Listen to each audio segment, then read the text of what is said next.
the recovery part of the model, where there may be more people involved with the individual care, we can afford more time in terms of that, more practical support for us to put to our staffing mix.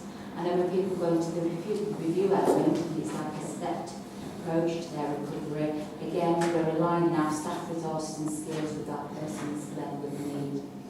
There will be a review of this model within 12 months' time, and at the moment we're constantly collecting and monitoring information. We have systems built in to ensure that if there are things that need to be tweaked, things may need to change, then we've got built-in systems both locally and trust-wide to ensure that this can happen.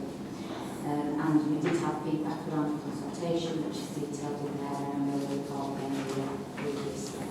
So that's a very brief overview of the model we've built thus far.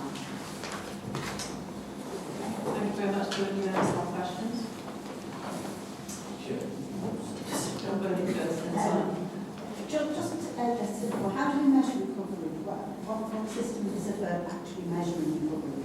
It's very much an individual thing, so we might use some specific tools, but it's about asking the individual, what does recovery mean to you? So what recovery means to me might be something very different. So for some person it might be so I can go out and do my own shopping. For another person it might be because I want to go work full time and do this job. So it's about individual recovery, and we don't put what we expect of that individual. The individual is encouraged to identify where they want to be, and where they are in their recovery can change from time to time depending on what circumstances happen in their life at the time. Chair, brief comment. £13 million over 3 years. How are we getting on? What's the forecast?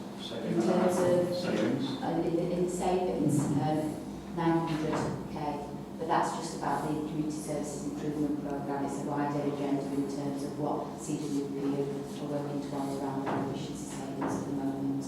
So that's a trust-wide, not just specific. So now the changes are in, are we on target to save £13 million over 3 years, do you think? Well, the plans are in place at the moment, so as far as I'm aware, we're constantly planning because it's an annual and business cycle process, so there will be a continued improvement plan, not just around community services, but around the range of services that CWP provide. Can I just ask a quick regarding wait list for an appointment to be seen on your first appointment? How big are they? Well, in the access service, if you need to, the first appointment in the access service, so they can receive within 24 hours if necessary, and then there will be, if they've got complex needs, they can receive within 4 weeks by the community mental health team, but most people receive within 24 hours if it's urgent.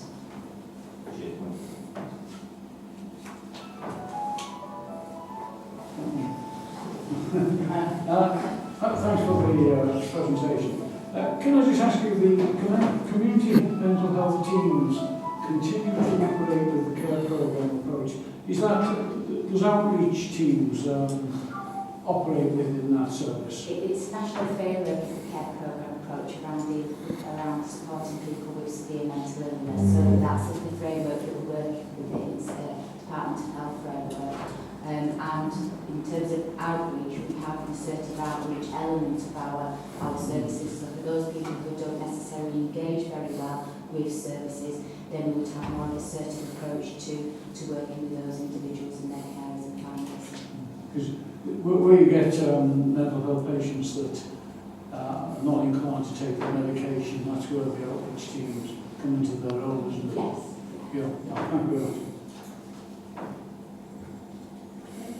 Okay, you've got another report for us as well. Yes. Around disability.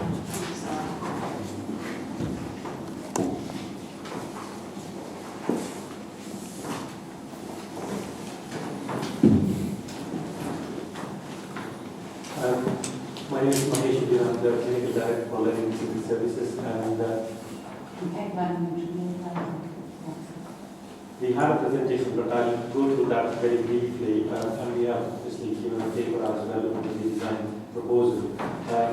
So the key points are the learning disability proposal was to adopt a clear pathway model for learning disability. So we wanted to divide our deliver service along 4 pathways, which is people with challenging behavior, mental health issues, physical health issues, and forensic needs.